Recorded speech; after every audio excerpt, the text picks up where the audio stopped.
바울 사도가 임박한 죽음을 앞두고 사랑하는 아들 디모데에게 주는 권면을 배우고 있습니다.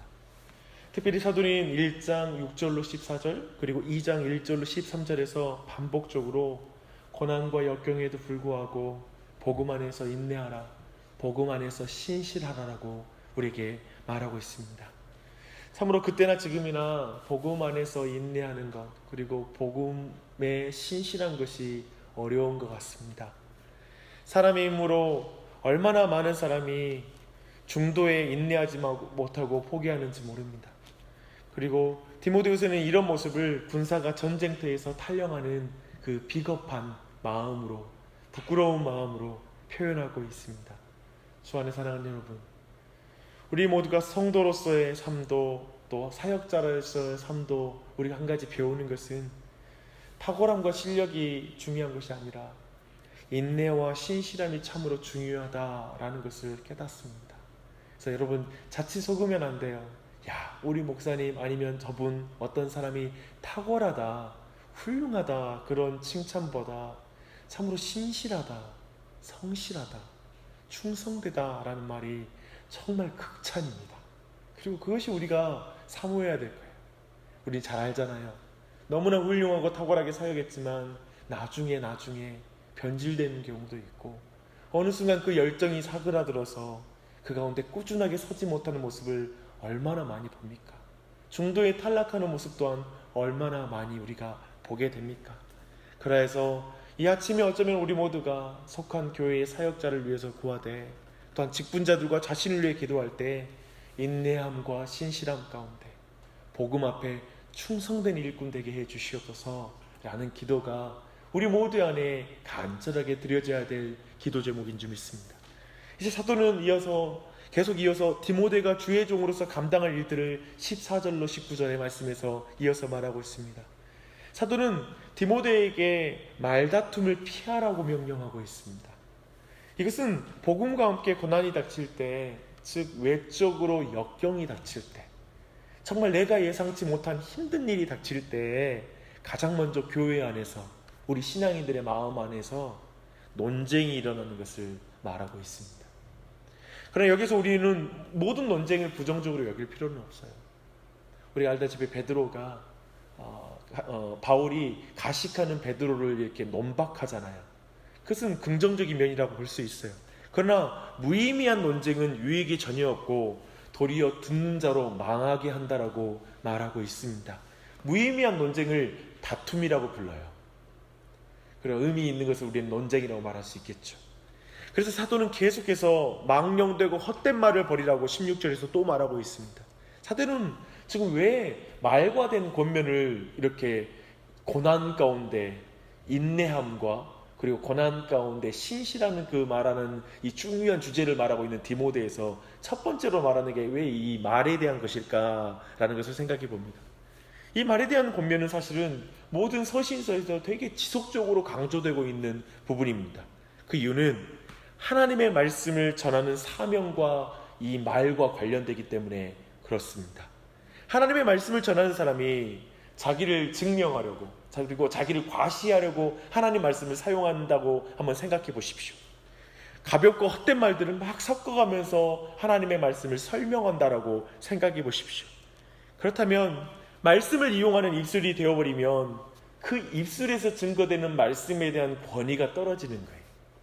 그 말로 사람들과 자꾸 다투고 허망한 말로 이렇게 말하는 사람들 그 입술에서 또 말씀이 순식간에 하나님 말씀이 증거되면 그 말씀에 대한 신뢰감이 사라지는 거예요. 그래서 이 말에 대한 주제가 너무나 중요하게 나오고 있는 것입니다. 우리 모두는 하나님의 종은 오직 하나님의 말씀을 전하도록 부름을 받았습니다. 그것은 무엇보다도 하나님의 말씀을 올바르게 분별하고 그럼으로써 부끄러울 것이 없는 하나님의 일꾼으로 인정을 받아 하나님께 영광, 하나님께 자신을 드려야 된다라고, 그것이 사명이라고 오늘 말씀에서 말하고 있습니다. 이게 목회자의 우선순위예요. 가장 먼저 우선순위예요. 주 안에 사랑하는 여러분, 오늘도 이 말씀 안에서 우리 각자의 목회자를 위한 기도 제목을 발견했으면 좋겠어요. 주여, 주님의 사역자들이 하나님의 말씀을 바르게 분별하게 하여 주시옵소서. 그럼으로써 부끄러울 것이 없는 일꾼으로 서게 해주셔서 하나님의 인정을 받아 하나님께 자신을 드리는 사역자 되게 해주십시오라고 여러분 항상 이 목회자를 위한 이 기도, 말씀을 맡은 자들의 이 위치를 여러분 분명하기 위해서 기도해 주시는 여러분이 되시길 바랍니다. 참으로 말씀을 가볍게 여기면 그 사역자가 가볍게 돼요. 그러나 말씀을 중하게 대하는 사역자는 항상 권위를 가져요. 우리가 알잖아요. 그렇죠? 그러나 이 말씀은 단지 목회자에게만 주시는 말씀이 아님을 주목하십시오. 우리 모든 그리스도인들 또한 말을 조심해야 됩니다. 자신의 뜻을 주장하기 위해 하나님의 말씀을 운운하고 또 가볍고 헛된 말들이 넘쳐나면 우리 또한 또 이 세상에서 하나님의 말씀을 바르게 증거할 수가 없는 거예요. 그래서 입술에 파수꾼을 세워달라고 간구해야 될 것입니다. 그런 기도를 이 아침에 또한 드리시기 바랍니다. 그러나 에베소에서 이미 출교를 받은 후메네오는 이제 빌레도라는 사람과 함께 대동해서 교회를 말로 어지럽히는 사람으로 애를 들고 있어요. 이러한 사람이 되면 안 된다라고 말하는 것이죠. 그는 우선 부활은 영적 부활이고 이미 다 지나갔다라고 말을 하고 있어요. 그는 마지막 날에 부활의 그 소망을 부인하고 있는 사람으로 등장합니다. 이 사람은 지금 잘못된 복음과 유사 복음은 결국 불경건함으로 나아가고 불신앙으로 나아가는 것들을 다 보여주는 것으로 지금 후메네오가 예를 들고 있습니다. 후메네오의 특징이 뭐냐면 부활을 부정하는 것이라고 했잖아요. 그는 뭐 어떤 사람이냐면 현실 속에서 복음의 승리가 드러나야 된다고 말하는 거예요. 그래서 지금 바울이 감옥에 갇혀 있는 건 실패했다라는 거예요. 이미 부활했고 부활의 승리를 보여줘야 될 거 아니냐. 저렇게 저 이방인에게 의해서 감옥에 갇혀 있는 것 자체가 그가 복음의 능력이 없는 사역자인 것이 증명된 것이다 라고 말하는 거예요.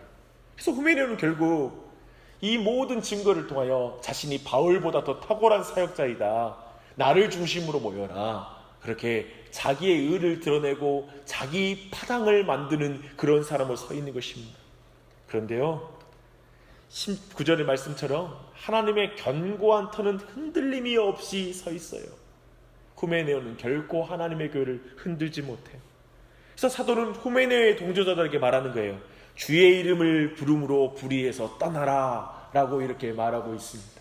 돌아와라고 말하죠. 허탄한 말과 다툼에서 벗어날 것을 말하고 있는 것입니다. 이렇게 사도는 첫 번째로 입술의 정결함을 가지라고 지금 말씀 가운데 말하고 있어요. 그리고 나서 마지막으로 사도는 주의 종이 얼마나 자신을 정결하게 해야 되는지를 20절로 26절에서 또한 말하고 있습니다. 교회를 하나의 큰 집에 비유하여 그 안에 있는 많은 그릇들처럼 교회 안에 많은 사람들이 있다고 그래요. 그렇죠? 교회는 집이에요. 그 안에 우리 모두는 그릇들이에요. 근데 금그릇이냐 은그릇이냐가 중요하지 않고 깨끗한 그릇으로 주님께 드려질 때에만 주님께서 귀히 사용하는 그릇이 될 수 있다라고 말하고 있습니다. 그래서 젊은 사역자인 디모데는 모든 청년의 정욕을 피해야 한다고 말하는 것이죠. 무엇이 청년의 정욕일까요? 아마도 우리가 쉽게 연상하는 것처럼 아마도 성적인 정욕, 육체적인 정욕을 청년의 정욕으로 우리가 우선 떠올릴 것입니다. 그러나 그것만이 아니라 오늘 말씀 쭉 보면요, 오늘 문맥에 안에서 보면 청년들의 안에 그 말다툼하거나 쉽게 흥분하는 경향, 그런 것들 또한도 이 청년의 정욕 안에 포함되는 죄일 것입니다. 근데 어떻게 이 청년의 정욕을 피할 수 있을까요? 그 답을 주고 있어요. 주를 깨끗한 마음으로 부르는 자들과 함께하는 것이 매우 중요하다라고 말하고 있습니다. 그렇죠? 사역자의 외로움과 고독은 자칫 정욕과 은밀한 죄의 틈을 만들어낼 수 있을 거예요. 하지만 주를 깨끗하게 부르는 사람들과 함께 있는 게 안전한 거예요. 교회가 안전해요. 그리고 주님께 간구하는 기도하는 자리가 안전한 거예요. 주 안에 사랑하는 여러분, 우리는 자꾸 어떤 그릇이 될 것인가에 대한 관심이 커요. 그래서 사람들은 큰 그릇 되게 해달라고 기도해요. 하나님께 쓰임받는 그릇 되게 해달라고 기도해요. 그 의미가 뭐예요? 그 중요한 지점은 정결이에요. 깨끗함이에요. 거룩함이에요. 그 거룩함을 위해서 우리는 간구해야 될 것입니다. 그리고 우리는 입술의 정결함만이 아니라 몸의 정결함, 곧 하나님을 닮아가는 과정, 성화의 과정에서 혼자가 아니라 공동체가 얼마나 소중한지를 깨달아야 돼요. 그리고 그 공동체가 정결한 마음으로 하나님께 간구하는 공동체예요. 그 공동체가 기도하지 않는 공동체, 하나님을 의지할 줄 모르는 공동체, 그리고 부정함 가운데 있는 공동체가 아니라 정결한 마음으로 하나님께 간구하는 그런 공동체와 함께 있을 때 우리가 청년의 정욕을 이길 수 있는 거예요. 거기로부터 우리가 자유로울 수 있는 거예요. 여러분, 그 정결함을 저는 여기서 한 가지 배워요.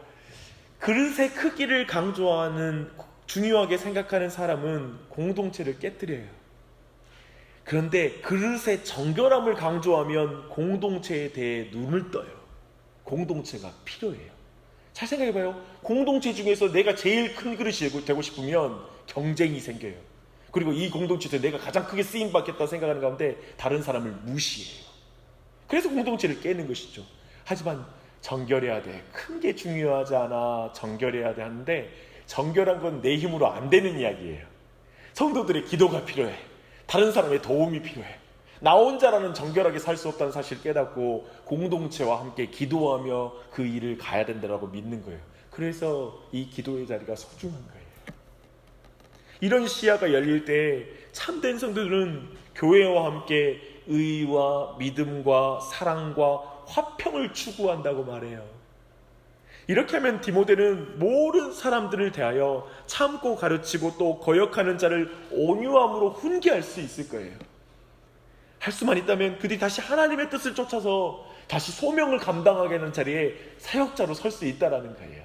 그렇게 지금 디모데를 권면하는 것이죠. 정리하십시다.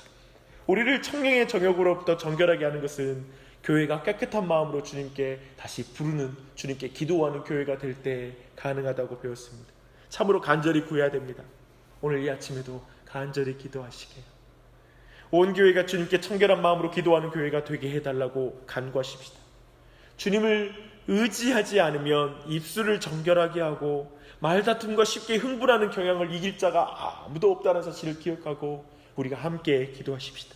음욕을 이길 자가 없습니다. 그렇게 거룩한 공동체가 소중해짐으로 말미암아 우리의 언어와 삶은 의와 믿음과 사랑과 화평을 추구하게 될 것입니다. 그래서 그렇게 간구하며 기도하며 나아가시길. 하나님 아버지, 이 아침에도 우리 모두를 불러주셔서 하나님의 말씀을 따라서 주의 교회를 위해서 간구할 수 있도록 인도하여 주시니 감사합니다. 하나님 아버지, 무엇보다도 우리를 정결한 그릇 되게 해주시옵소서. 거룩한 그릇이 될 수 있도록 도와주시옵소서. 하나님 아버지께서 쓰시기에 편한 일꾼이 되었으면 좋겠습니다. 주님의 좋은 군사가 되기를 원합니다. 충성된 종이 되기를 원합니다. 신실하고 정직하고 성실한 일꾼 되기를 원합니다. 탁월함보다, 그리고 우리 안에 어떤 훌륭함보다 주님 앞에 그렇게 주님 앞에 깨끗하고 정결한 그릇 되기를 간구하는 영혼들이 되게 해주시고, 오늘 이 아침에 기도하는 영혼들에게 그 은혜를 부어주시길 간절한 마음으로 기도합니다. 인생의 고난 속에서 주님, 그 고난을, 복음으로 인한 그 고난을 달게 받게 해주시고 믿음을 지키도록 우리 사랑하는 지체들을 은혜를 베풀어 주시옵소서. 하나님께서 정말 이 땅 가운데 이들이 오늘 이 아침에도 우리 사랑하는 지체들의 입술에서 나오는 기도를 사용하여 주시고, 그 기도가 정말 하나님께서 들으시고 응답하시는 기도로 드려지길 간절한 마음으로 기도합니다. 한 사람 한 사람 개인의 간구를 드릴 때 하나님 성령 하나님께서 기도를 도와주시고 마땅히 기도할 바가 무엇인지를 알려주셔서 하나님 앞에 간구할 수 있도록 은혜 베풀어 주시옵소서. 시종을 주님께 의탁드립니다. 오늘도 오직 주님만을 높여드립니다. 깨끗한 마음으로 부르는 자들과 함께 기도하는 이 아침 가운데 은혜 베풀어 주시옵소서. 주를 간구하오니 주님을 우리 모두에게 선물로 허락하여 주시옵소서. 감사드리며 예수님의 이름 받들어 기도합니다.